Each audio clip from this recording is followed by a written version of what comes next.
to right field. Way out there and way out of here. Second deck walk-off home run. Grand slam race homer.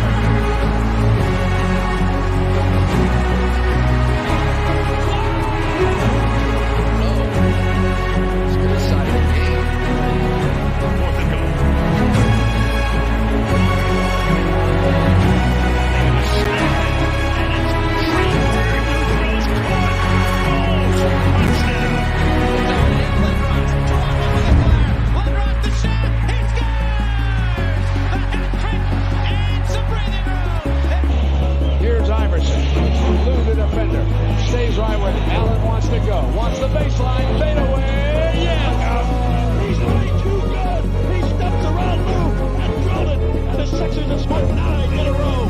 7 straight points by Iverson. Looked like he was dead the ball. The Sixers by 4.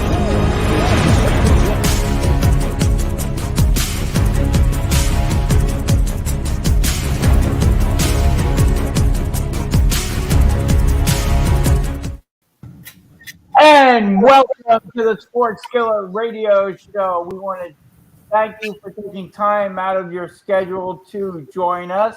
We really appreciate it. We want to also encourage you to check us out on our social media accounts. Everything Sports Skillet related. Check out sportsskilletradio.com for all the latest sports news, show updates. We have our Twitter feed working 24 hours, 7 days a week. So you want to go head over to sportsskilletradio.com. Check it out because you never know what we'll be tweeting out, what sports news is going on. Content that you may not find elsewhere is always at sportsskilletradio.com. So head over there. Great articles from Mike Nebbia as well. So again, great content. And we got Coach. Sports. Yes, we do. And check out sportsskilletradio.com for the sports news show update Twitter account. And we want to thank the Heat Rate Show as well for hosting us on their social media accounts. Great stuff happening at the Heat Rate Show. Reminder, we do a live show every Tuesday night at the Steam Pub in Southampton, PA. So you want to come on out, check out the live show. Great shows happening on the Heat Rate Show as well. So check out Sports Skillet Radio, the Heat Ratio. Great stuff happening all over the place. And we've got a great jam-packed show lined up for you today. Lots of stuff to dive into. It is Championship Sunday, finally arrived here in the NFL season. I am Jay. I'm joined by Mike Nebbia, my brother Jeff, and we are thrilled as always to have with us the coach, Shane McGowan. Shane, can you let everybody know how they can find you on your social media account? Yep, you can reach me at mentaledgeperformance.ca as well as mental_edge_performance. Oh, it is Sunday, fun day today, boys. I tell you. How's Jeff feeling? He's got his team in this whole mix and ready to go. And like you said, so much breaking news from quarterbacks and things like that as well that I know we'll touch on today. So, but it's going to be a fun one this weekend. It will be. So let's start off. Let's catch everybody up. You know, I know everybody's been talking about it. I mean, absolutely crazy weekend last week in the NFL. Coach, every game came right down to the wire. It did. I mean, and a lot of things I think are also going to be discussed in the offseason. And when we talk about the overtime, when we talk about all these other things, right? Do we want to give everybody a bit of an opportunity to at least see if you can, keep the game going, win it or lose it that way instead of a coin toss, as they say, right? So there's a lot of pros and cons to everything, but it's definitely being discussed a lot more. Without a doubt, that was the most exciting shootout game I think we could ever imagine in KC like that with the Bills and everybody. They did everything right, and it just came down to one unfortunate play, you know what I mean, that cost the Bills their game like that. I mean, defense has to play 60 minutes, as they say, you know what I mean? And you gave up without 13 seconds left, and you gave them an opportunity, right? And kudos to Kansas City. They did what they had to do. They stepped up when they needed to. They stayed in the game. They didn't lose their composure or nothing like that. So, I mean, that's just an experienced team. I give all the credit to the Bills, Josh Allen, the rest of them for what they did as well. No question about that too. And then on that flip side, you look over at the other game too. I mean, wow, right? Like, I mean, who would have thought that? You got the Rams doing what they did, and then you got the 49ers doing what they did, and everything like this. I mean, since he was the nail biter, but I think we all agreed too in saying pretty much we came close to all teams on the road winning. You know what I mean? Yep. And that's what it was down to, other than the Kansas City game. But even that was that close one too. That would have been a all away games winning. So I don't think I had any doubt about any of them. I mean, the Kansas City one and the Bills, I did think the Bills would win, and they, in rightful so they should have. You know what I mean? They had it and stuff. But I was impressed with San Francisco. I thought they were going to be able to pull that one off. I thought the Rams were going to take it in Tampa Bay, and Cincinnati, I mean, they just were firing on all cylinders too. But, it's Tennessee is just not that playoff team that can win. It's a marathon in this sport. You know what I mean? And they always make it a sprint, and even bringing the big-headed monster back of Derrick Henry wasn't enough for them. You know what I mean? So, like I said, kudos to Cincinnati for making it further, and to the 49ers and to the Rams. Yep. Jeff, what did you take out of the games last weekend? It was a fabulous weekend. Greatest 2 minutes in football. I thought it was one of the greatest playoff games ever played. Quite obviously, I think the two quarterbacks played at the highest level you can play at, going head to head, and you expected that when you look at these two quarterbacks. I mean, they're both in their prime. They're both playing at such a high level. So you expected Buffalo and Kansas City to both bring it, and they both did in that game. And Buffalo is just snake bit. I mean, that's just the franchise, right? I mean, from field goals and in Super Bowls and all these kinds of things. I mean, they're just a snake bit franchise, and it's tough to be a fan, the Bills, because that something bad is going to happen, in every one of these games. You're just dreading, that what's happening again. I mean, it can only happen to the Bills, right? I mean, with 13 seconds left, it can only happen to the Buffalo Bills. That's just the nature of that franchise. Because, look, I believe this, that the winner of that game is probably was going to win the Super Bowl, and I think we'll get into the matchups later, in the next segment. But yeah, I think the matchups were great. I mean, the other game, the Bengals.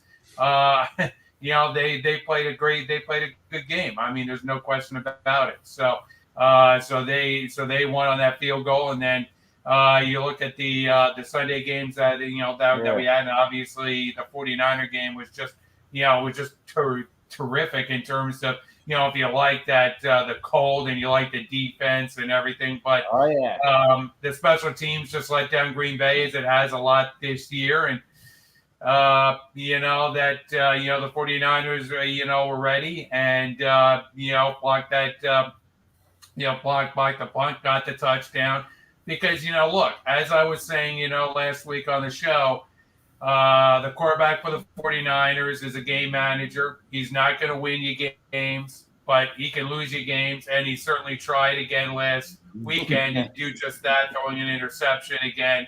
That's just what Garoppolo does. He keeps games exciting. I mean, that's just the nature of Garoppolo. But Green Bay couldn't take advantage of it. And the 49ers, are in this championship game. And then you look at the Rams and, what they did, obviously.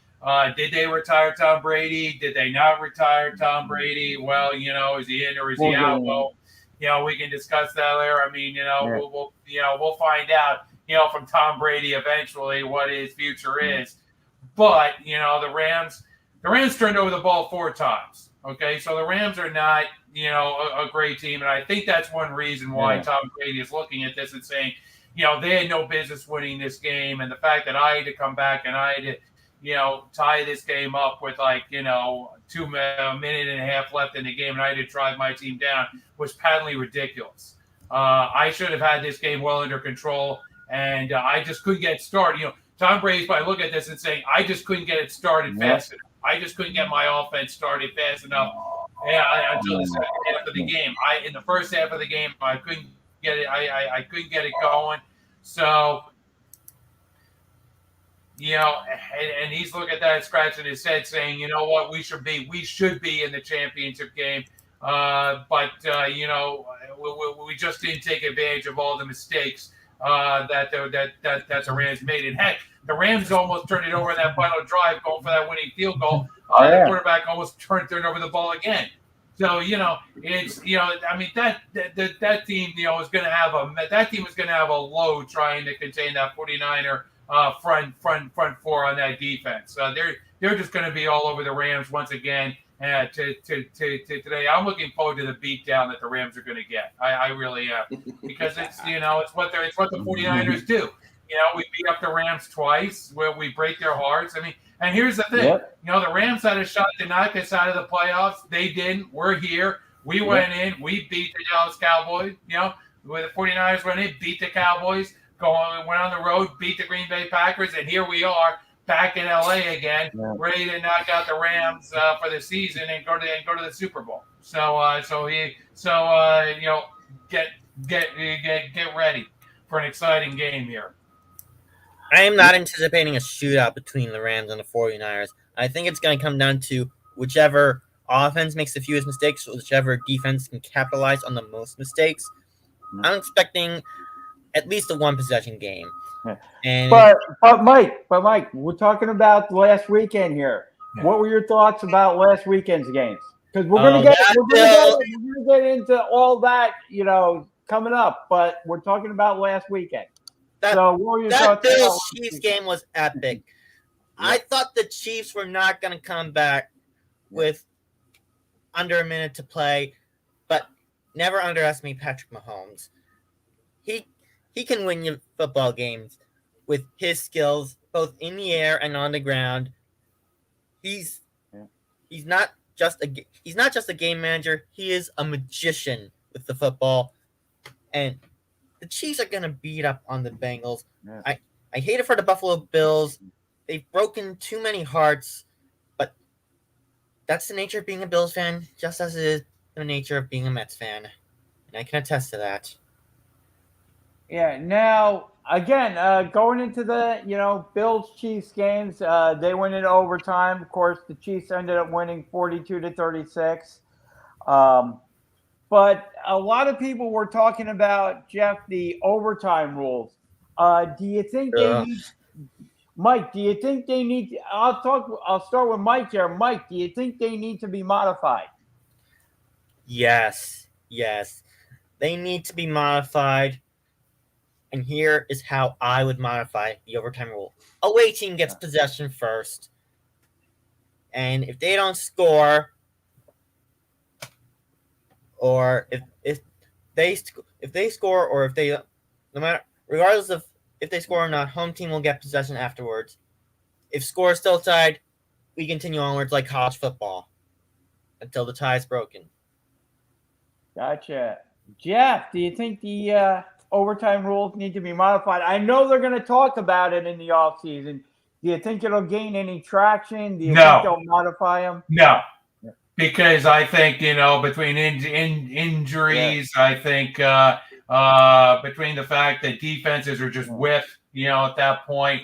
This is the NFL. This isn't college, where you have younger athletes on the field. I just think there's no right way to settle this overtime. I think any way you do it, you're gonna inherit some sort of controversy at some stage. I think this is the best solution you have, quite honestly. And look, don't complain about this rule. Look, Pat Mahomes just a few years ago was on the other end of this to a guy named Tom Brady, who went to the Super Bowl because of that rule. And then Pat Mahomes was on the bench, and he didn't get a chance at the ball. So it happens. Okay, that's just the nature of the beast. if a team's going to go down and score a touchdown, they deserve to win the game. I mean, so what I say is stop them. You know, I mean, that's the thing. If you want to win, stop them. If not, then you're going to or hold to a field goal and then you go down and get a touchdown. So you know what? No, I wouldn't change the overtime rule for anything. I think it is what it is, and these kind of things are going to happen from time to time, and that's just the nature of the beast. And just because you have a fan base that says, "Oh, my quarterback didn't get to touch the ball," they're going to scream and moan. But that's just look at the other side of the coin. Yeah, Pat Mahomes was on that receiving end a few years ago. So no, I wouldn't change the overtime rule at all. I had this idea that if the score is still tight after the overtime quarter, we'd go to a field goal shootout like they do in the NHL after an overtime. God, no. Yeah, it was a good idea in theory. What do you think, Shane? I will throw this out there. There was a proposal, I think, 2 years ago where one team would choose like I pick, you choose type thing where one team would choose the yard line where the overtime begins and the other team chooses offense or defense, something like that. So you want to turn overtime into a joke. I mean, that's what you want. That was one of the proposals that was thrown out there. Yeah. Well, if you want to turn it into a joke and you really want to turn it into a circus, then do that. Not that this overtime rule. I'm not saying this is perfect. I'm not saying this overtime rule is great, but it enables both teams to get out there. It enables both teams to try and do it. Except on that instance where the team goes down and scores, and where the team that wins the coin toss goes down and scores a touchdown. Okay, fine. If that's the case, play defense. If you lose a coin toss, play defense, get the ball back, and score a touchdown and win the game. I mean, that's what it is. Yeah. Or continue to play if the other team got a field goal, you go down, you get a touchdown, you win the game. Do it. Yeah, that's fun. Yeah. What do you think, Shane? Why not just get rid of the coin toss? I definitely see it going to be a lot of discussion about it. You know what I mean? Because I think now it's picked up in which you get general managers and owners saying, we got to kind of look at this a little bit differently. I mean, Pittsburgh's owner came out and said, Andy Reid even said, it's not exactly a perfect system, and I don't know about this one. You know what I mean? There are different ways that they can go about it, no question about it. I know we do it up here in the CFL. I know college does it and everything like this, and give both teams an opportunity and do what they got to do to at least, as they say, be fair about it for both sides. I guess the biggest dilemma is always coming up and saying you're relying on an overtime game from a ref's hand to flip a coin, and you picking a heads or a tail to either receive and go down and march it down and get that touchdown right off the hop, or the field goal, and that gives them still an opportunity, right? So I hate to say there's not really a right way or a perfect way. It's going to be something that just is what's going to be the most fairest way. And at this particular time is what we're doing within the NFL. This is what they feel is the most fairest way of both these teams getting out there for an overtime victory. But I guess as you've seen so many closer games and everything like this and et cetera, they're now looking and going, well, I also have to bring in the mighty dollar, because if you keep a game going, you're generating more money. Right. Right. Money is the root of all evil. There's a lot. And if you think about it for just 1 second here, this Buffalo Bills Kansas City game, if they keep going where both teams get that opportunity, not only on the betting side, on the flip side of the TV revenue, the fan base, everything like this, you probably would have generated a few more millions of dollars in some ways too. And I think the NFL looks at this in a big, big way and realizing that there is money to be made in overtime as well. So that's what I kind of concluding to when all these owners and everybody like that are also bringing up their little points of views, that the NFL may have to look at something, I'm not expecting it to happen fast or nothing like that, but I do think that they are going to look at it and saying, geez, on the flip side of it, we can make a few extra bucks out of this, can't we? So that's always something that's going to linger and be in the back of our minds. Yep. And I want to remind everybody that's tuning in, if you want to drop your comments in on our social media sites, we will get to them. We appreciate all the comments. And again, feel free to comment on anything, who you think will win or lose. We talk about it all here on the Sports Skillet Radio Show, so drop in your comments and we will get to them. Well, we got a couple of big games this afternoon, guys. It is Championship Sunday. So, Jeff, your 49ers are in the conference championship. I don't know if you expected it, but they are there. And what's your thoughts going into the 49ers versus Rams game this afternoon, or this evening, I should say? Well, who's going to have the fewest turnovers? You know, is Garoppolo going to manage the game, or is he going to turn over the ball, in the red zone? Can Deebo Samuel continue to make big plays?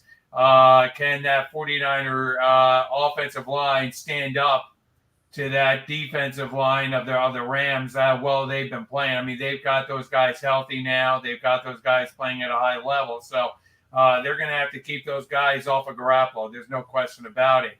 And try to, Aaron Donald and, all those guys. Keep those guys off of Jimmy Garoppolo and give him a little bit of time, to get that ball out. But, the 49ers' main focus here is going to start off by running the football, trying to, get some plays there and open up some of those lanes for Garoppolo.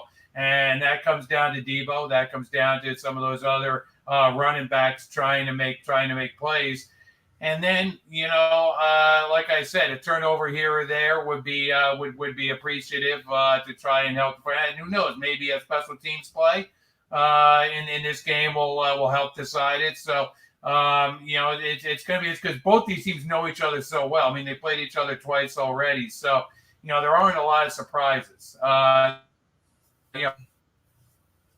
It's funny, both these games, today were games that were played just, a few weeks ago. So, both teams are well familiar with each other. They both, know each other so well. So, in my mind, for the 49ers, it's just going to come down to, Garoppolo managing the game, not making the big mistake in the red zone. And if he can do that, I think the 49ers can have success here and go to another Super Bowl, because the Rams are going to turn over the football, because that's, the mistake-prone team that they are at this point.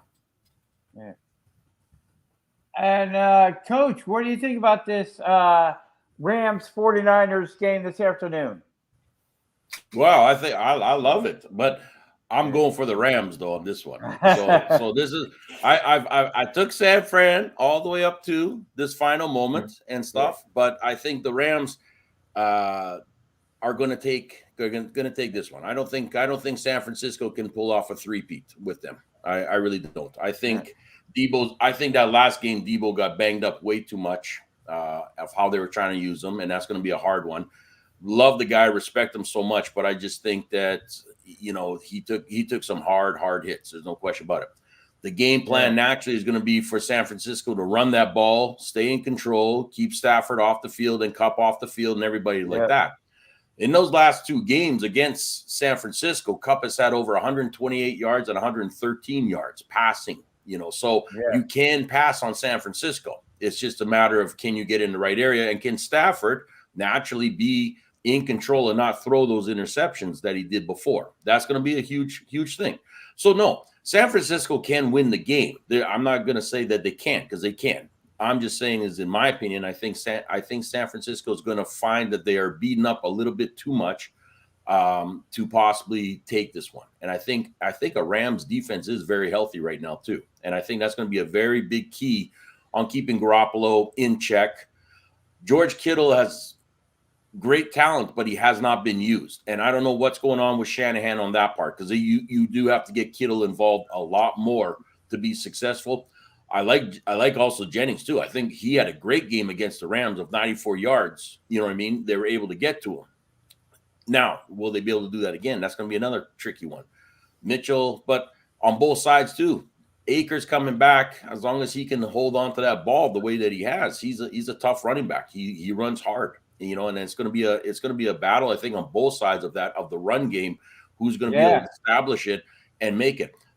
You're not going to get a shootout in this game. I'll say that right now. This is not going to be that high-scoring shootout game at all. It's going to be a run-controlled game management, if we want to call it that, you know what I mean, on both sides. And it's going to come down to a lot of things in this way. I think you're going to see probably a little bit more kicking, possibly in some ways too, from this. And it doesn't favor either side. Both kickers can kick. You're inside, you know what I mean? So it's going to be fine in that way.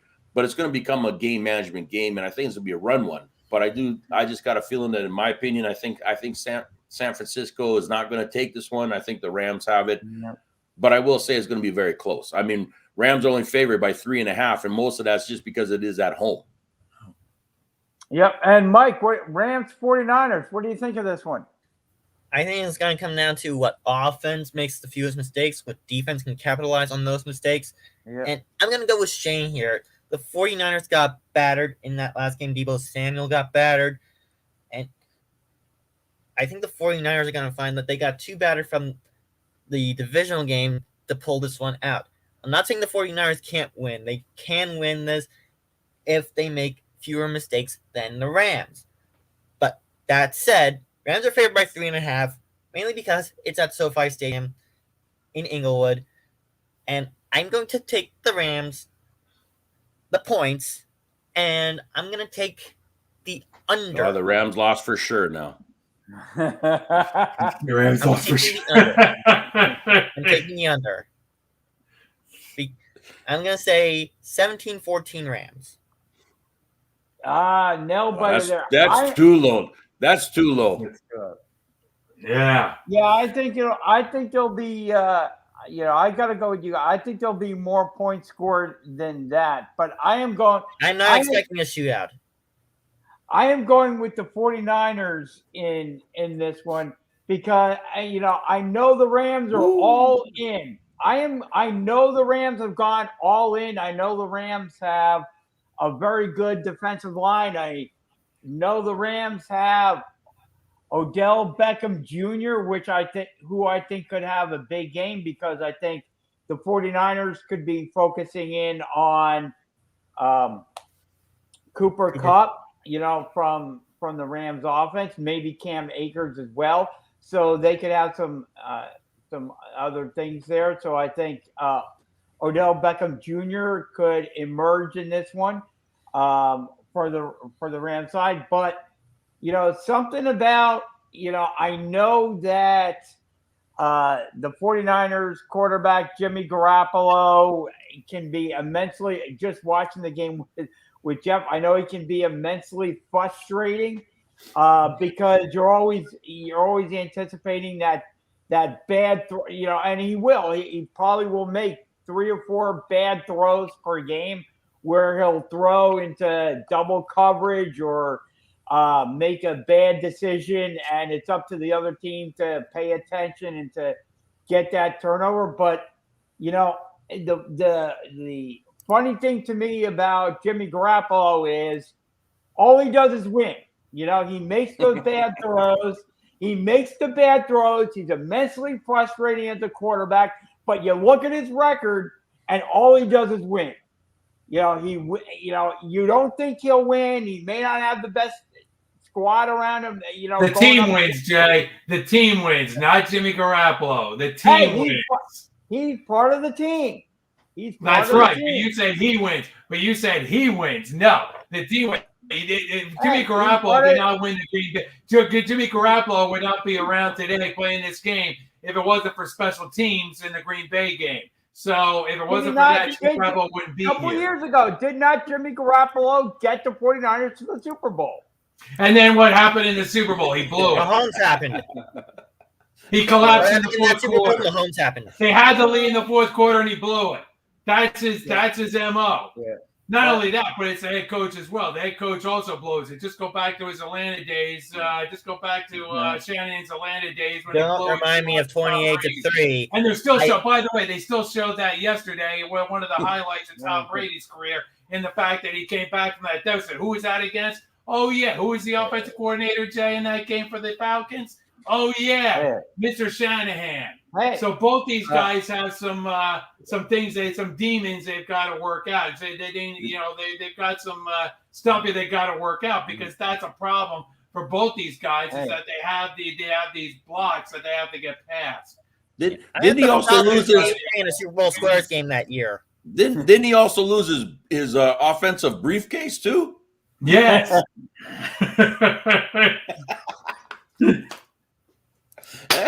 I forgot about that one. Yeah, he lost his whole offensive briefcase on that one. So hopefully he's got a little bit more closer to him this year against the Rams and them. But you're going to LA. LA might like to steal a few things, so you never know. Yeah. Yeah, hey, I just, so I am going with the 49ers. Well, if Jay's going for the 49ers, then Jeff, you're out. Yeah, I know. It's a kiss of death. Yeah, it's a kiss of death. Having Jay, pick the 49ers. But in all seriousness, if I have to pick a winner in this game, before the season started, we were all on this bandwagon that the Rams were one of the best teams in the NFC, that the Rams were going for. I mean, we looked at that in you go back to the preseason, what were we talking about? We were talking about the Rams and what they were building and what they were doing when they traded for Stafford. When you looked at that team, you looked at it and you said, boy, I mean, this is going to be a tough team to beat in the NFC. Here they are in the NFC Championship game, so that's no surprise. The team they're playing is probably a bit of a surprise, but not because the NFC West was the best division in the NFC, and it's proven that throughout in the fact that you have these two teams battling here in the NFC Championship. Who am I picking? I'm going to pick the 49ers because I am a 49er fan. I'm going to ride with them. I like to see them get to a Super Bowl and win. But would it shock me if the Rams actually pulled off a win here? No, because I think it's hard to win and beat a team 3 times in one season. I think that's something you have to always keep on the back of your mind, that it is so hard to sweep a team 3 times in a season. And that's, what the 49ers are up against here year to day. So. And I think there's no question about it, saying the NFC West is without a doubt one of the hardest divisions to play in, as well as the schedule that those guys had too and stuff, and to keep winning and knock out the other teams like that. 49ers being a bit of a sleeper team, if you want to call it, they still have to grind it out to win all these games. And they did, you know what I mean? So you got to give kudos to where it is. And 49ers did that this year. And just like I'll look at Cincinnati as well, being sacked 9 times from Tennessee Titans and still getting you that walk-off field goal to win shows that guts of what the AFC is too, with the Chiefs as well as with the Cincinnati Bengals. So I think you've got 4 teams in this one that we can all say deserve to be there right now and playing this one out to make it to the Super Bowl. Yep. Well, talking about the other game now, talking about the Bengals, talking about them going into Kansas City. I hate to say it for all the Bengal fans, but I think this is where they run up against the wall. I think this is a blowout. I think that the Chiefs have a good chance here to win by 2 or 3 touchdowns. I think this is where eventually you hit that ceiling. A young team, a young quarterback hits that ceiling. They run into that experience. They run into that juggernaut of a team. Right now, Pat Mahomes cannot be playing at a higher level than he's playing right now. That's a scary thing. That team is just, that defense, obviously got gassed towards the end of the game. But hey, that's what happens when you're playing the Bills. But again, I just think right now that the Chiefs are playing at such a high level at this point. I'd be shocked if they didn't win by 2 or 3 touchdowns in this game. As much as I like the Bengals, as much as I like to see the Bengals compete in this game, I think it's a big ask, for them to go into Kansas City and compete, on that stage, in these lights at this point. You sort of have to crawl before you walk, and I've said that. Some of these teams you have to crawl before you walk. And right now they're gonna get a lesson in what it's like to play in with the big boys. And this is where I think they're gonna run into a wall, and I think Kansas City wins by 2 or 3 touchdowns. Yeah, what do you think, Coach? What do you think? Bengals going into KC? No, to a certain degree, I agree that this is where Cincinnati comes to an end. All right. But I do think, though, that you're going to get a bit more of a shootout type of a game today. I do. I think we're going to get where it's going to be KC winning by, say, 10 for myself. But I'm thinking that it's going to be upwards in the 30s and 40s of both these teams of where this game is going to go. And due to the fact that for whatever reason, Burrows can get that ball out to Chase and Higgins and everybody like that, who on his side is playing really well. You know, T. Higgins, Jamar Chase, Joe Mixon, give those guys the credit that they are playing very, very well. Now, he does not have an offensive line, so that is going to hurt him without a question of a doubt and needing to get that ball out faster. It's the yards after the catch that these guys have made themselves very famous for. And I think that's the key for them to keep moving that ball the way they're going to. I think by the time we get to that fourth quarter is when it's going to be the gut check time. And I think with Burrows, who is averaging, 330 yards every time out there, that's a lot of yards this guy is putting up in wins and losses, close games, everything like this. He is getting you that ball downfield. So I do think that this is going to be that type of another high shootout. I mean, they are predicting 54 points, amongst these two teams. But they are only favoring Kansas City by 7 in some ways. Now, I think it's going to be a little bit higher, in that way too. But I do think, though, that it is going to be a very high-scoring game. And I think a lot of it is just because of the fact that those defensive backs have to do a lot of running to stay with these guys. You know what I mean? They are young. They love to sprint out there and things too. So that's what I'm saying is this is where the defense is going to get tired. And that front four of Kansas City needs to put that pressure on. But even as you saw, a guy getting sacked as much as he did against the Titans, he still was able to stand up and grind it out with you out there. So, you got to take everything into check. They might bring in an extra tight end to help block and things like that too. But I'm just saying I'm going with Kansas City, but I do think we are going to get another high game out there where it's going to be like, holy smokes, he threw it for 30 yards, or holy smokes, he threw it for 20, and back and forth like that until finally the fourth comes around and somebody's going to sort of gas, and the penalties and everything like that are going to catch up. And I think Kansas City's going to take that one. What's funny, Shane, is if you get your Super Bowl that you're predicting and you get Kansas City against the Rams, you're going to have obviously Pat Mahomes and Andy Reid going and playing for the second year in a row, playing a home team in the Super Bowl, which is just going to be unprecedented for a team to actually have to do that and actually have to play, a home team, the actual home team in a Super Bowl in the Rams. So that's gonna be interesting if that happens, because again, the Pat Mahomes bad luck, you might want to say, he's gonna have to play. He's gonna have to play another away game basically in LA against the Rams if the Super Bowl matches up that way. And even if Pat Mahomes wins, even if San Francisco wins, it's basically a home game for the 49ers. So whoever comes out of the AFC, when you think about it, is going to have to deal with the fact that you're going to have basically a home crowd in the Super Bowl this year, because you have the 49ers and Rams playing out there in California. So it's going to be interesting to see what happens in the Super Bowl with basically a home team playing there. Right. And Mike, what are your thoughts about Bengals going into Kansas City? Okay, now I've seen what Joe Burrow can do for the Cincinnati Bengals. Now that he's got a favorite target in Jamar Chase, he's putting up the big numbers. But he's going to go up against the buzzsaw, the wall in Patrick Mahomes. I'm going to go with the Chiefs, the points, and the over.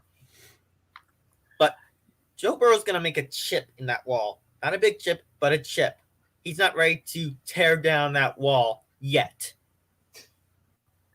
Yeah, I kind of agree with what everybody. Give him another year or two, and he'll be able to tear down that wall. The one thing I'm going to, just before we send over to you, Jay, is when I looked at the Cincinnati game too, Jeff, and the defense of how they were able to keep in check Derrick Henry, right? A.J. Brown, Derrick Henry coming back, but also when you had Foreman as well too. Like, I mean, whatever game plan Tennessee had, they didn't bring it. They really didn't bring it. Now, I was expecting them to just run it with those three-headed beasts that they got in that backfield.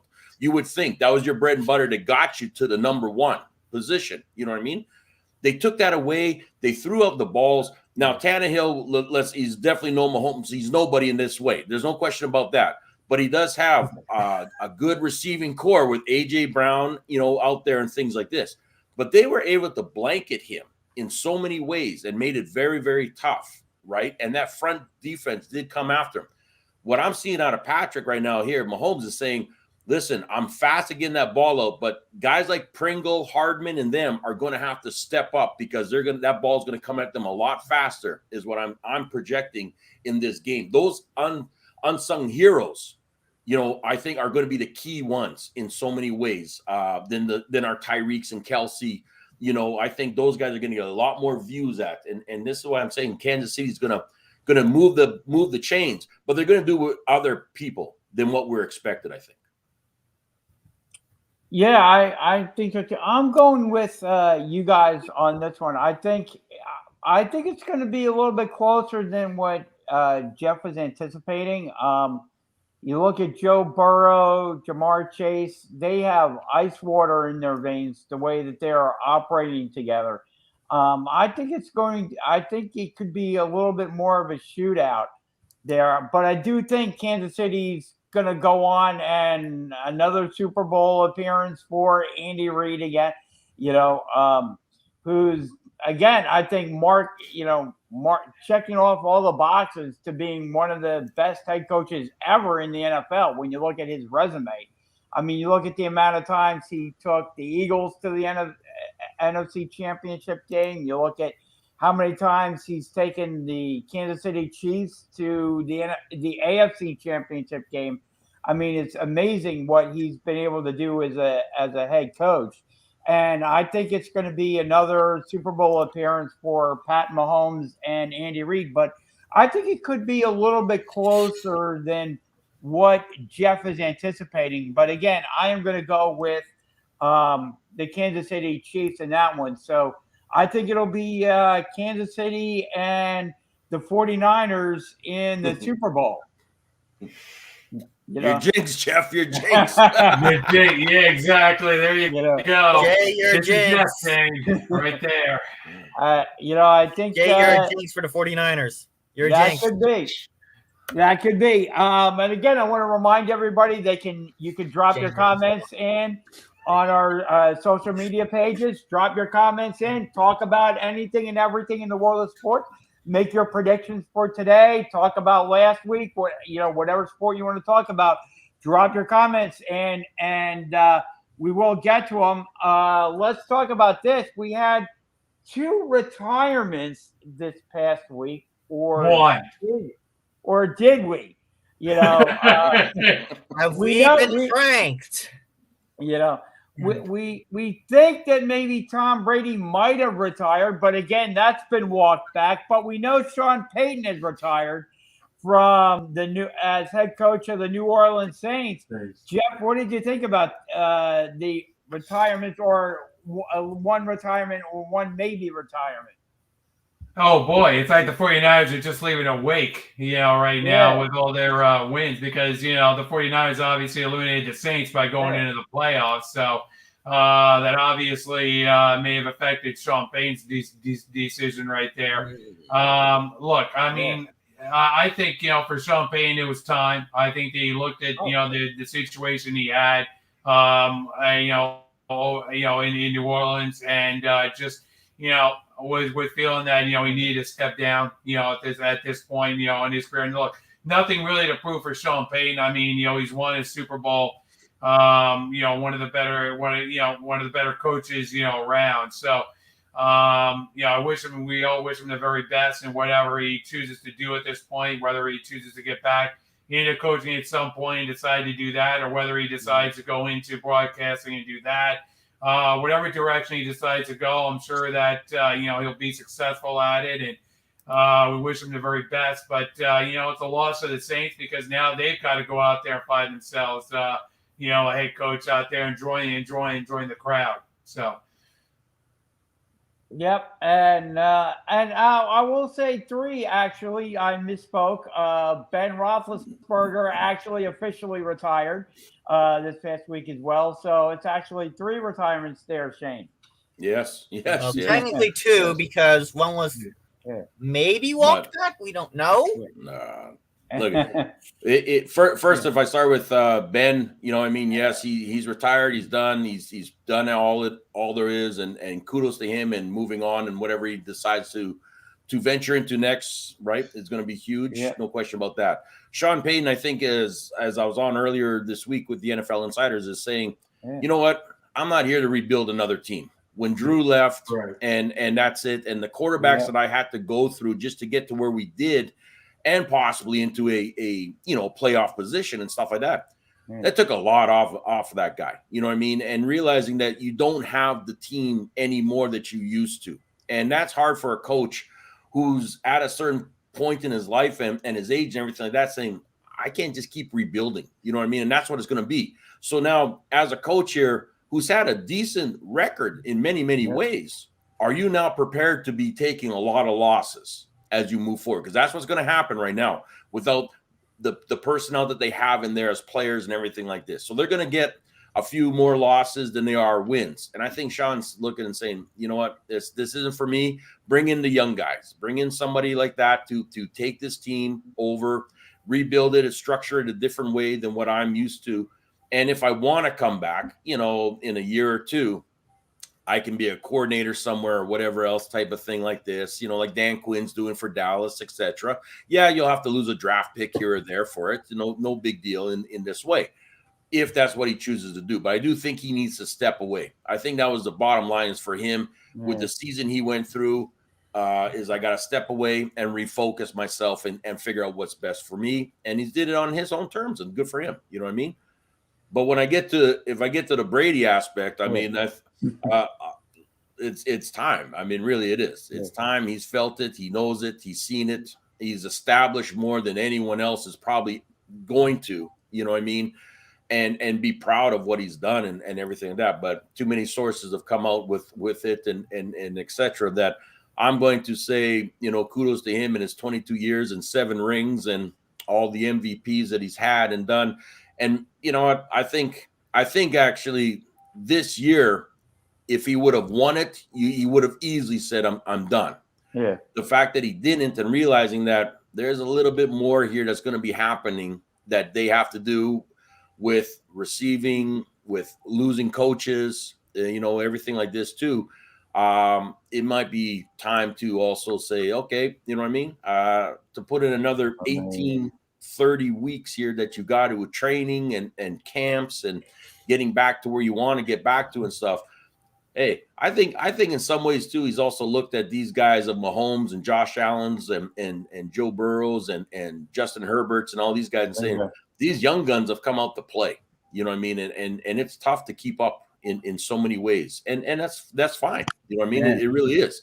You've done everything that there is, you know what I mean, to do. So go live your life, enjoy whatever you want to do. You got clothing line coming out, you got fitness line, you got all this other stuff like that. So it's not like he's just sitting at home and doing nothing. He's always got stuff on the go.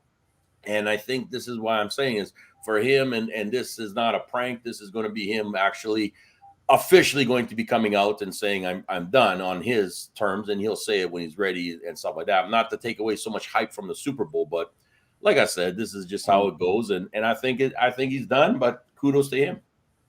And to piggyback on Shane with Tom Brady, I think there were 2 factors in my mind that probably influenced his decision. One is Byron Leftwich obviously leaving and going to Jacksonville. I think that's one move that Tom Brady is looking at that and saying, you know what, I really don't want another offensive coordinator in there at this point. So I think that played a factor, and the other factor I think is his wife. Obviously, the wife always plays a factor in these decisions, and whether Giselle decided, look, Tom, it's time. I gave you a couple more years in Tampa. I said, okay, look, go out there. You won a Super Bowl. You did that, but you didn't win this year. So you know what? Time's up, Tom. Time to come home. And that's.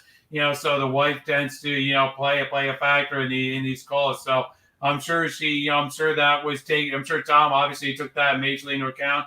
once, you obviously, the kids obviously play a factor in this as well. You want to be around for the kids and you want to see them grow up and so forth. So, I think there were, family, you could say family issues. And then, on the field, when you look at the team and losing Byron Leftwich as his coordinator, I think those were two factors right there that kind of maybe, if he wasn't already, leaning in that direction, that just kind of pushed him over the edge. But we'll just have to wait for the official announcement to come out from Tom. Yeah, and I think Tom was getting ready to make that official announcement, but someone within his inner circle saw this coming and leaked it. And Adam Schefter, Jeff Darlington from ESPN, sniped the story from other journalists and basically sniped it from Tom Brady himself. And he was getting ready to make the announcement. I think Monday he was supposed to make the announcement, but then Schefter and Darlington and whatnot, they decided to just leak it out on Twitter for the whole world, and all hell just broke loose. Yeah, I agree with you, Mike. I think it was very unprofessional of Schefter and Darlington. Go Sheffy. Go Sheffy. Yes. Yeah. I kind of look official word to come out. Yeah. Get your facts straight. Well, no, I think their facts were straight. It's just that they were a little bit too over anxious to hit the send button. So, and I agree with you, Mike. Haven't they heard of the schedule tweet option? Exactly. I do agree with you, Mike. I do agree that there was, insider information there from Tom Brady's, inner circle there that Tom Brady will be retiring. It's just that Tom Brady wanted to make the official announcement and get it out there on his time. Like, he didn't want to take away from the playoffs, the championship games, whatever else the NFL had going on. He didn't want this news to kind of be a distraction. So he wanted to have it come out on his schedule, on his time.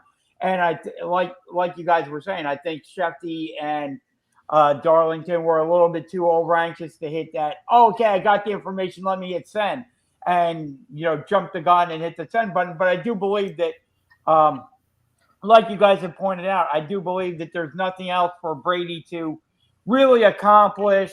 And I do believe that family was pulling on him a little bit to kind of step away. And, it's kind of time at this point. I mean, he mentioned, that he wanted to play until he was 45. But I believe, Brady looks around and looks over at the AFC and looks where maybe Tampa Bay is at this point. And like you said, Byron Leftwich may be leaving to go coach Jacksonville. So, he looks at that. Leftwich played first few seasons of his career in Jacksonville, so that would be a logical move on his part.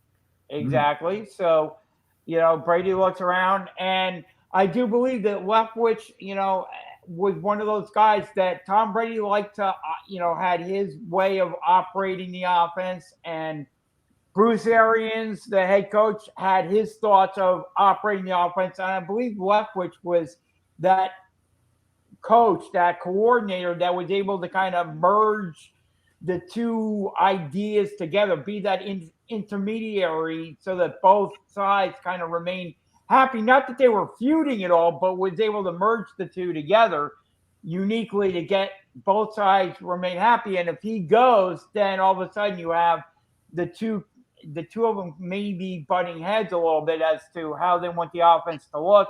And who knows what Tampa Bay's going to look like personnel-wise going forward into next season. So I think this could be. And this upcoming draft is not a quarterback-friendly draft. Yeah. And so, it could be, time for Tom Brady to step aside. And as for Sean Payton, he has his options wide open. And like you guys pointed out, this could be the time for Sean Payton to step aside. He looks at the NFC and over at the AFC, same thing with Brady, and he looks at where the Saints stand and how much effort he had to put in just to get the New Orleans Saints to the playoffs this year and what their quarterback situation is like at the moment. I mean, he spent all year with Jameis Winston, who will be coming back, but is coming off an injury. And does he want to go forward with Jameis Winston, or where's the other quarterback coming from? And if I don't have a quarterback, how much heavy lifting am I going to have to do yet again? And he has money, he can step aside. He still has. And the thing about it is, he still has a couple years left on his contract with the Saints. So if he's going to go back into coaching before 2024, I believe it is, or 25, somebody will have to offer the Saints compensation to get Sean Payton on their sidelines. But a team would be probably willing to do that, knowing how good of a head coach he is. But still, they would have to offer the Saints some compensation. But Sean Payton can step aside, go into broadcasting, which a lot of people feel that he would be very good at. So you have the bidding war between the alphabet soup of stations. Different streaming services are going to be getting into the bidding war. So we'll see how that goes. And I believe Al Michaels' contract comes up at the end of the playoffs, at the end of the Super Bowl. So, who knows?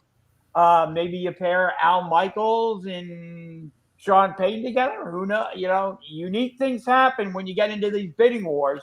So, I think that's an option that Sean Payton can look at, going forward. So I think that could be a really interesting situation as to what Sean Payton does next. And I'll say this though: if Sean Payton comes back, who do you think a team would take him? Who wants him?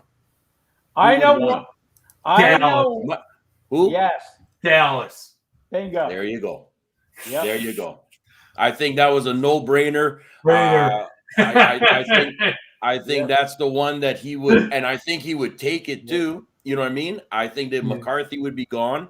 I think he would jump in there, and Jerry would have no problems in saying, "You got it. I'll give you 2 draft picks for him." Blah blah blah. No problem, etc. That's where I would see this going if Sean wants to come back and coach in some ways, in that way. Because I think with Dak in there and stuff like this, but that's the only team I could possibly see Sean feeling good about being able to do something there. Plus, he's going into a division that I think is the weakest in the league. So I think he's guaranteed himself a divisional playoff. Yeah. Well, speaking of the NFC East, Mike, the Giants found themselves a head coach, and they found themselves, like I said, general manager, robbing the Buffalo Bills in that arena. Robbing them twice. Robbed them twice. You got the ball. But they paid it forward to you the got Buffalo Bills. you got your head coach now. So here we go now with the Giants. Time to rock and roll here and try to rebuild this organization now. The Bills way. Yeah, they got a good one in Brian Daboll, the Bills offensive coordinator. And after robbing the Bills twice, they paid it forward by donating to a Buffalo Children's Hospital. Now, do you see a Michael Trubisky going over there? Mitchell Trubisky? I actually do not know who the that's going to QB be will interesting be because lots of conversations in there since he's been with this franchise organization of Buffalo, and how he did so well that they actually love the guy. I mean, this is not just rumors. They actually love the guy of what he can do and bring, and his knowledge of the game, that he may possibly be heading over to a Giants organization. Yeah. Because his contract is up. So Trubisky to the Giants, that would make Daniel Jones the backup. Or Daniel Jones gone. Yeah. Gone. Now, here's the thing. Everybody has said the same thing, is they didn't do Daniel Jones any favor. All right. That organization did Daniel Jones no favors by making him a better established quarterback. They hurt him more than anything. Now it might be the time to say, from their point, let's give him a fair opportunity somewhere else that he can establish himself. I think that'd be the best thing the Giants could do, and bring in somebody like I'm not saying Trubisky, but I'm just saying bring in somebody else that way. I wouldn't be shocked if they did that. I think Daniel Jones needs a fresh start, just like other quarterbacks have had to. That organization just, for whatever, it just doesn't click with him. And we've seen that happen with QBs. No problem. All of a sudden, they do great somewhere else. You know what I mean? This is something that I think they have to seriously look at. And I think Buffalo and that new, coaching staff in there for the Giants are going to look at these things too. Yeah. Go ahead, Mike. So Daniel Jones for Trubisky trade, that well, no. I'm not saying they're trading that way. I'm just saying is Trubisky's coming up for a contract that could go to New York. But I'm saying is that the Giants may say, let's see what we can get for Daniel Jones, say to Houston or somewhere else like this. It might not be too much because Jones is horrible. Wow. But is he? This is what I'm saying. Maybe he just needs that fresh start somewhere else to show that, it wasn't necessarily Daniel Jones as much as what was I had to play with to do anything too. Or maybe they bring in Trubisky and just have an open quarterback competition and say, in training camp and say, let the better man win. Exactly. And whoever wins it is the starter, and whoever loses it is the backup. And they just say, they have opportunity and options to do these things too. You know what I mean? Yep. And I think just to be fair for Daniel Jones, in some ways, there is lots of different things that they can do. But I think this coaching staff that's coming in and general manager are looking to say we need to solidify ourselves with somebody at that leadership role of QB. They like Trubisky. I'm just going to say that. They like him. I know that for a fact. Whether that happens or not, but at least I also agree that having a good competition to see who number one could be is something that also needs to be done instead of bringing in guys that are just not even bench warmers that they've had for the Giants for the longest time. No, I agree. Having that open QB competition between Trubisky and Daniel Jones might give Jones the push he needs to be better, to play at a higher level than he's been playing the past few seasons. But you got to look at what's around you too. You got to look at your receiving core. You got to look at your offensive line. Also, I think the Giant management for it, they're all kind of on the side of Daniel Jones. I mean, we saw that in the press conference where they're pretty big after Daniel Jones. So I see, I see, this kind of marriage right there where they've got to see what Daniel Jones is. I mean, they got to do this, and if they have to bring in somebody to kind of compete with him, that's what they're going to do. So. And I wanted to get Shane's opinion on this. We may have a coach returning to the AFC West. Hot rumors have Josh McDaniels, who's the offensive coordinator for the New England Patriots. He's interviewed with those Las Vegas Raiders. Oh, yeah. Coach Josh McDaniels as the new czar in Las Vegas. What's your thoughts on that? No, I don't like it. I don't like it at all. And I actually don't think it's going to happen. I think Josh is that same guy that pulled the pin on the Colts. I think he'd be the same guy that pulled the pin on the Raiders too. I think, like I said, I think the Raiders are doing their due diligence by interviewing the people they want to, that are out there, that are able to, and things like that, which is perfect, no problem. But I don't think he fits in the Raiders system. I don't. I think for some reason I still see him being the guy that's going to take over Belichick's job. You know what I mean? When Bill leaves, I think he's just spent too much time. He knows that organization too much, too well, and everything like that. And he's groomed. He's groomed that new QB to be where he is. He's done a great job with what they had. You know what I mean? I just don't think he fits in with the Raiders in that way. And so I'm not even looking at that one. They'll get somebody else. There's no question about that. But I just don't see Josh leaving. I think in some ways he's going to get interviews, but in his heart he doesn't want to leave the Patriots in that way. And I think that's just all it is. And I don't see. And again, Bill, how long was Bill going to stick around? You know what I mean? Some things are starting to slowly, seeing guys, okay, it's time for me to maybe pull pin and stuff like that. But I just don't see Josh being there. Plus the fact I think the Raiders, I still think there's a fit for Harbaugh, out there with the Raiders. That's still to me that the wild card is still out there with Harbaugh right now, and just kind of working things out there, because I think that's the fit right now for the Raiders is Harbaugh. So and the problem with that one right now is that he's also been mentioning too much with the Vikings. Exactly. Yeah. So you know what I mean, and that's close to home. Like, I mean, you know what I mean? There's a lot of things when you're close to where you are with Minnesota, Michigan, everything like this. I wouldn't be surprised if he did take the Vikings job. I really wouldn't. You know what I mean? Vegas isn't a bad gig there, Shane. I mean, it's a good gig to go out there, really. It is. I just don't know if Jim wants to jump ship all the way down there and set up the roots in Vegas compared to where he is with Minnesota. That's all it really comes down to. So either position, I think, is perfect for him. I really do. I think both those jobs would be ideal for him in that way. I'd actually like to see him in Minnesota. I really would. I think he'd do well with the Vikings. I think he's got the personnel there on the player side and everything. I mean, other than Cousins, I'm still questioning about Cousins. Don't get me wrong, but maybe he could do something with him, or like I said, do the old trade dealing. But I'll tell you what, though, is one last coach that I'll mention here is like a fella that just left Green Bay that's now going to be over there in Denver, right?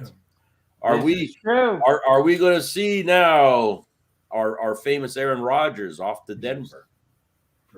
That's an interesting thing, and that may be why the Denver Broncos made that particular move in hiring Nathaniel Hackett, the Packers offensive coordinator, to be their new head coach. And that's one of the things that everybody's been always belly aching about with the Broncos, is that we have the team, we just need the quarterback.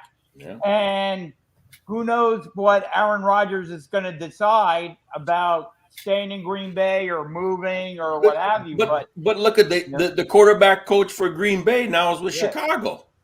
Exactly. Right? So Green Bay has nothing on the offense. So why does Aaron and Devontae Adams want to stay there? Yeah. You know what I mean?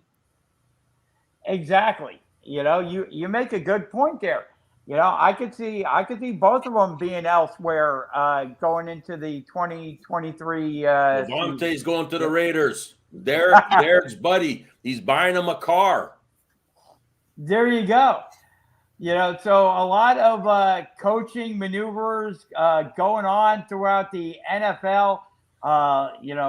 The Chicago Bears made a hire as well. They brought in the Colts defensive coordinator, Matt Eberflus, as their new head coach. And that's interesting because they go defense. A lot of teams are going offense as their head coaching hire, but Chicago Bears go defense. Was this a surprise to you, Jeff, with every team going offense and Bears going defense? No. I think it's just logical at this point. Doesn't really surprise me at all. I mean, the Bears are the Bears, right? I mean, this is what they do. So, it's kind of like, I mean, you go back many years. I mean, this is just, I feel sorry for Bears fans. I really do, because, they don't solve the real problem that they have, which has always been their offense. I mean, that's really been the issue with the Bears, for the last, however many years, is they just don't have, the offense to keep pace really in the division and really compete really in the NFL. They've tried, I mean, to address it at times, but it just hasn't worked. It just hasn't worked out for them. So, but am I surprised? I mean, no, because these are the Bears. So, yep. And in other coaching news, somewhat Giants related here, the former Giants head coach Ben McAdoo was hired as the Carolina Panthers offensive coordinator. So Ben McAdoo is back with a high-profile role in the NFL as the Panthers OC. So Ben McAdoo is back on the scene as well. So, Jeff, we also had the MLB announcing their Hall of Fame for this coming year, and only one person got elected. Big Papi is going into the Hall of Fame, and some other guys got, I don't know if you want to say shafted or you could say passed over. Shafted is the right word. From the steroid era. Snubbed would be the right Bonds, word. Clemens, you can name them. Yep, Bonds, Clemens, and Schilling. Yep. Clemens deserved to get in. The Hall of Fame, and I've been saying this right now, is screwed up, in a big way. I mean, there's no way around it at this point. Baseball just can't trip over. Baseball is just tripping over themselves left and right. They got the lockout going, and now this Hall of Fame announcement just was, because again, it's disappointing. It's disappointing in many ways for the fact that the fact that you're using a clause to judge these players in terms of whether or not, and they never had a positive drug test. I mean, Bonds, Clemens never tested positive, but still, the writers, held them up and said, you know what, we don't care. We're not putting you in the Hall of Fame. And I think it's a joke to have a Hall of Fame without your best players in it. It's a museum. I mean, the Hall of Fame at its core, it's a museum. You're supposed to tell the story of your entire sport. That's what you're doing. You're good, bad, or indifferent. Ty Cobb is in the Hall of Fame. You have guys already in the Hall of Fame that have done some pretty tough things. Okay, that were a key. Then why isn't Pete Rose in? And here you go. With not allowing these guys or not voting these guys into the Hall of Fame. Your all-time, as Mike pointed out, your all-time hits leader in Pete Rose. You got your all-time home run leader in Barry Bonds. You've got Roger Clemens with all his Cy Young awards and so forth. You got Curt Schilling, who was one of the best postseason pitchers of all time. And you don't put these guys in. You forget Curt Schilling. Why? Because Curt Schilling hated the media, because Curt Schilling had some different viewpoint, because he was a little right wing. That's bullshit. Okay, These guys have to come out, and these writers have to put it behind them and say, you know what? Judge them for what they did on the field. Judge them for what their statistics are, not for what they not for their off-field incidents. Not for all this other bullshit. Yeah, and who could forget Curt Schilling's bloody sock in the ALCS with the message KALS? That was perfect. Yeah, Coach. You, what did you think of the snubs? Coach is not here. Oh, okay. Oh no, we lost Coach. We lost the coach, but yeah, I agree with you. He's audio only right now. Well, the thing about it is that you like Jeff said, it's a museum. It's telling the story of baseball, and baseball had this steroid era, and like I said, you like it, don't like it, or whatever. Steroid era was part of the history of baseball. You can't tell the history of baseball without the steroid era. And now that we know that we've had the steroid era, why not have a wing in the Hall of Fame dedicated to the steroid era with all the heroes from the steroid era? Like a Clemens. Well, you don't have to single them out, Mike. I mean, you just have to put it on their plaque or put a note on their plaque, whatever you want to do. Do whatever you can to honor the heroes of the steroid era. Vote them in. Crying out loud, vote them in. I mean, that's about. And you know what? The baseball blew it. I mean, that's the thing. Just vote them in already. Do the same with Pete Rose. Vote him in. Yep. Pete Rose has done his time. Vote him in. Yep. At least let him live to see his induction. Yeah, I mean, I agree. Tell the story of baseball, and bring them into Bring him Baseball into the Writers Hall of Fame. Association of America. Yep. Stop Oh, all this nonsense. Vote in the heroes of the steroid era. Vote in Pete Rose. This Well, is you utter can't nonsense. judge these guys. The problem is you can't judge these guys. On that's the problem you have right now with baseball. And you have writers doing this, and writers playing God and trying to determine who did what. And You can't play God if you're a writer. They voted in Big Papi was a DH who played alongside these guys. That's the thing. They say, oh, because he's so chubby with the media. Oh, we're putting this guy we'll put him into the Hall of Fame. Yeah, put in Kurt Schilling. Okay, fine. So Kurt Schilling has a couple of right-wing viewpoints. The guy was one of the best postseason pitchers of all time, and you don't vote him into the Hall of Fame, and you're not putting him in, and you're not putting Barry Bonds into the Hall of Fame. Barry Bonds never tested positive. He never had a positive drug test. Come on, give me a break. These writers are just, they're unbelievable to me. It's just, it's unbelievable. They shouldn't even be writers. Man. It's It's time to overhaul, and I agree. It's time to overhaul. It's time to get former players. It's time to get a new group of voters to vote on the Hall of Fame, and not these baseball writers of America doing the voting for this Hall of Fame. They're like the yes writers of America, if you ask me. Job. And one more thing about Schilling, he was the one who helped orchestrate that comeback from down 3-0 in the ALCS in 2004. Yep. So, Coach, what are your thoughts about the Baseball Hall of Fame announcement this past week?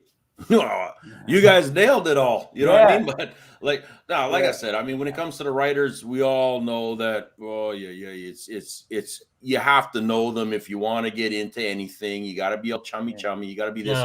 Instead of let's just being honest and saying this is what their career was. As a player, this is what their career was. This is what they did. This is how great they were, everything like that. Give them an opportunity to get in and things too. So you're right. I like the idea of players voting for players in so many ways. You know what I mean? And maybe having some associate writers being mediators in between with some facts and stuff like this to help in this way too. But let's be honest about it. I mean, why do we hold people back other than we have grudges or our own personal beliefs of certain things instead of just saying, well, this is what they've done. They deserve that recognition of certain things too. You know what I mean? So like I said, I mean, baseball's always been the biggest headache when it comes to some of this stuff. You know what I mean? Like friggin' from negotiating contracts to deals to whatever else and blah, blah, blah. They are the biggest headache. And this is why this sport is suffering so much because of this. You know what I mean? You're taking the love out of the game. That's what this was supposed to be. The love of the game. You're taking the love out of the game. You know what I mean? You're putting up so many walls and fences between players and owners and everything else. And now writers. And I mean, you're being boxed in. So as that fan who wants to see their player introductions into a Hall of Fame, and everything like that, it's not happening. And it's just sad. It's sad as an organization. It's sad as a fan, and these are the people that pay the tickets. These are people that want to see this, Yep, I completely agree. I completely agree with everything you guys have said.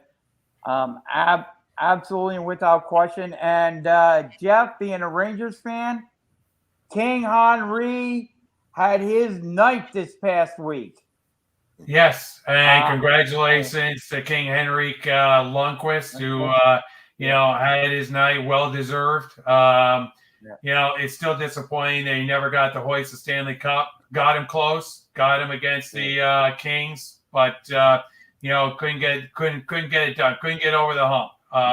And hoist the cup. I think that's the only disappointment. That's the only thing missing from his Hall of Fame resume. Is that Stanley Cup, but other than that, he did. He class guy, and did as much as he could. For that organization, for the Rangers, and played his heart out. I mean, he really did on a number of occasions. Gutted out so many of those playoff series and so many of those games. Just watching how he stopped so many shots. I mean, the Rangers didn't have a lot of times. I'll be honest. The Rangers did not have a lot of defense in front of them for a lot of those runs. I think that hurt them when they played the Kings in the final that particular year. Is look, they just didn't have a lot in front of them, and that really hurt him in terms of having to stop that kind of volume of shots that he had to do, and he almost did. I mean, he did. That's the thing that just shake my head at is the fact that the one regret that every Ranger fan has, when it comes to Lundqvist, is the fact that he never did bring home the Stanley Cup. But other than that, I give him two thumbs up for what he did for the Ranger organization, and congratulations to him on well-deserved retirement. Yep. Any comments, Mike or Shane, about King Henry's night? King Henrik deserved all the accolades. He deserved that jersey retirement. What hurt him against the Kings? Well, he was just up against the LA Kings. And he was pushed to game 6s and game 7s early on in the playoffs. You can't be pushed to game 6s and 7s that early on. You got to finish in 4 or 5 if you have a chance at a juggernaut team like those in the West in the Stanley Cup Finals. Yep. Mike, anything going on with NASCAR that we want to get out there? Well, next week is the Busch Light Clash at the Coliseum at the LA Coliseum. Oh, that should be fun. Yep. Yes, they put in a temporary quarter-mile track at the LA Coliseum, and oh my God, this is going to be absolute chaos. All right, and I'll give a further preview on that on next week's show. Sounds great. And we had the WWE Royal Rumble take place yesterday. Before we get into that, Jay, I just want to mention Rafael Nadal, obviously, this morning, getting the record. Obviously, congratulations to Rafi on setting the record 21 Grand Slams, an amazing accomplishment. I'm sure somewhere Djokovic is saying, that